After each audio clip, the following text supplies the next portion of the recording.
Learn English through story. The Hidden Seduction. In the village of Evilton, nestled in a valley between lush green hills, there lived a man named Gregor. He was known far and wide as a man of honor, devoted to his craft and community. Gregor was a blacksmith, not only adept at forging the finest tools and weapons but also a man who embodied the virtues of loyalty and discipline. Though he was not wealthy, his reputation for integrity gave him standing in the village. He lived a simple life with his wife, Alena, a quiet but wise woman, and their young daughter, Mila. Life in Evilton was predictable. The villagers were close-knit, and everyone knew each other's lives well. The seasons passed, bringing harvests and festivals,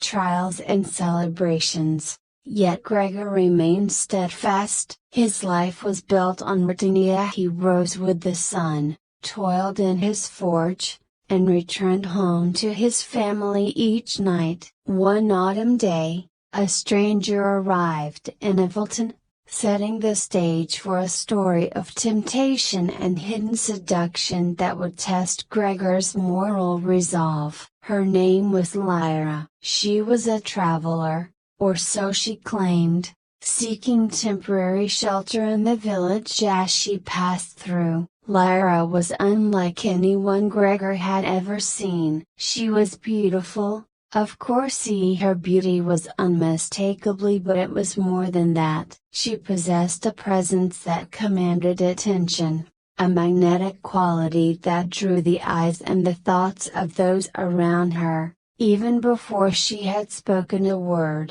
Lyra's charm captivated the village, and it wasn't long before she found herself invited to stay longer than intended. The villagers, enchanted by her grace and wit, offered her more than just shelter. She became the guest of honor at dinners and gatherings. There was a certain subtlety to her seduction, a veil of mystery that she draped over everyone, making her seem both approachable and distant at the same time.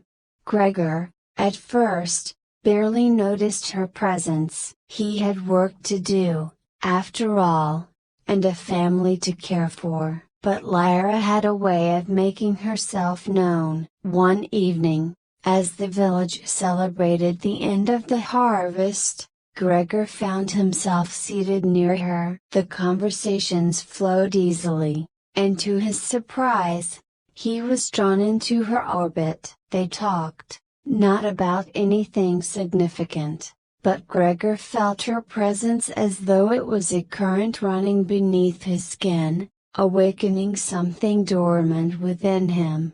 As the days went on, Gregor began to notice subtle changes in his routine. He found reasons to pass by the places where Lyra was known to frequent, even though his rational mind insisted it was purely coincidental. Alena noticed too. Though she said nothing at first, her intuition was sharp, and she felt a shift in her husband, an unspoken tension that seemed to follow him home. Lyra never made any overt advances toward Gregor. She was too clever for that. Her allure was in what she withheld, in the unspoken promise of something more. A lingering glance, a fleeting touch as they passed each other in the marketplace. Yeah, these were the tools of her seduction. She stirred something within Gregor that had long been dormant, a desire for something beyond the life he had built, a yearning for adventure, or perhaps escape. It was a strange feeling for Gregor. He had always been content, or at least he had believed so. But now, he began to question the choices he had made, the life he had built. Was this all there was for him? Was his devotion to his family and his craft enough to sustain him through the rest of his days? One evening, as the village gathered for a bonfire, Lyra approached Gregor. She stood close enough that he could feel the warmth of her body next to his. They spoke in hushed tones, away from the crowd, and though their conversation was innocent enough, there was an undercurrent of something dangerous. "I've seen the fire in you, Gregor," she said, her voice soft and seductive. "You're a man of great strength, but you hide it behind duty. You could have more, you could be more." Gregor felt the words like a spark igniting in his chest. He had never considered such thoughts, but now that they were spoken aloud, they lingered in his mind. He felt a pull toward her, a pull that frightened him. He wanted to believe he was strong enough to resist, but the temptation gnawed at him. Alena, watching from a distance, could sense the moment. She had seen the way Lyra moved through the village, the way she cast her web of intrigue and desire. Alena was not naive. She knew that every person faced moments of temptation,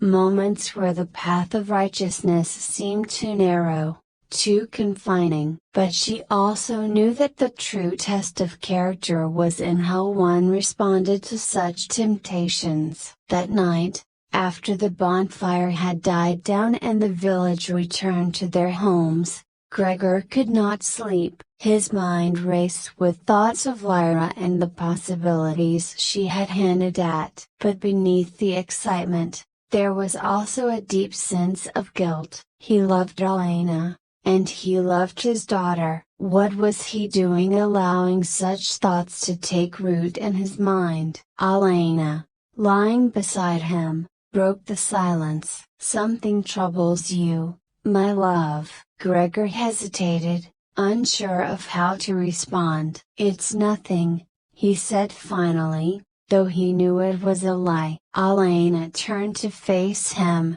her eyes full of understanding. "I've seen the way you look at her." Gregor felt a wave of shame wash over him. He wanted to deny it, to pretend that nothing had changed, but he couldn't. The truth was too heavy to ignore. "I don't know what's come over me," he confessed. "I've never felt like this before. I don't understand it." Alena took his hand, her touch gentle but firm. "Temptation comes to us all, Gregor. It is not the temptation that defines us, but how we choose to respond to it." Gregor looked into her eyes, seeing the depth of her wisdom. She wasn't angry, nor was she accusing him. Instead, she was offering him a way back, a reminder of the life they had built together and the love that had sustained them. "I don't want to lose what we have," he said, his voice filled with emotion, "but I'm afraid I've already lost myself." Alena shook her head. "You are stronger than you know. Lyra may have awakened something in you, but that does not mean you must follow it. You can choose to stay on the path of honor and integrity." The next day, Gregor made a decision. He would confront Lyra, not with anger or accusation, but with honesty. He sought her out, finding her by the river where she often went to be alone. When he approached, she smiled, as if she already knew what he had come to say. "You've felt it too, haven't you?" she said, her voice a whisper on the wind. Gregor nodded. "I have. But I also know that I cannot give in to it." Lyra tilted her head, her expression one of curiosity. "Why not? What is there to lose?" "Everything," Gregor replied. "I could lose everything that matters to me, my family, my honor, my very sense of self." "You have stirred something in me, it's true, but I see now that it is not real. It's a fantasy, a fleeting temptation that would lead to destruction." Lyra's smile faded, and for a moment, She seemed almost vulnerable. "You are a rare man, Gregor." Most would have succumbed by now. Gregor took a deep breath, feeling the weight of his decision lift from his shoulders. "Perhaps, but I am not most men." He turned and walked away,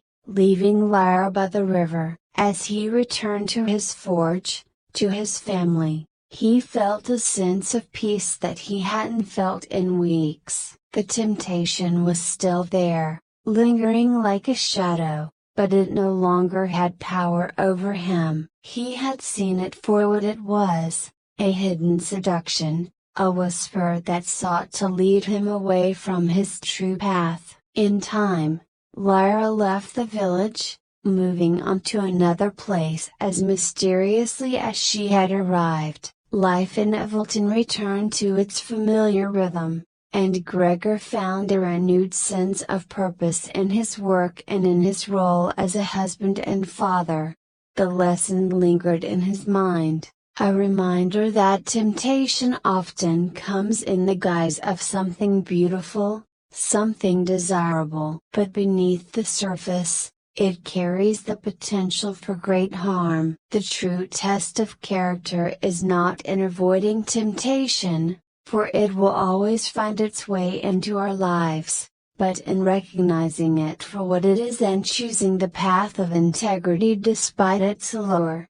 Gregor had faced the hidden seduction, and in doing so, he had discovered the strength within himself to resist it. It was a quiet victory, one that would never be spoken of in songs or stories, but it was a victory nonetheless. And in that victory, he found a deeper sense of fulfillment than any fleeting desire could ever offer. I hope you enjoyed the story. If you enjoyed, then please like and share this video, and don't forget to subscribe our YouTube channel. Thank you for watching.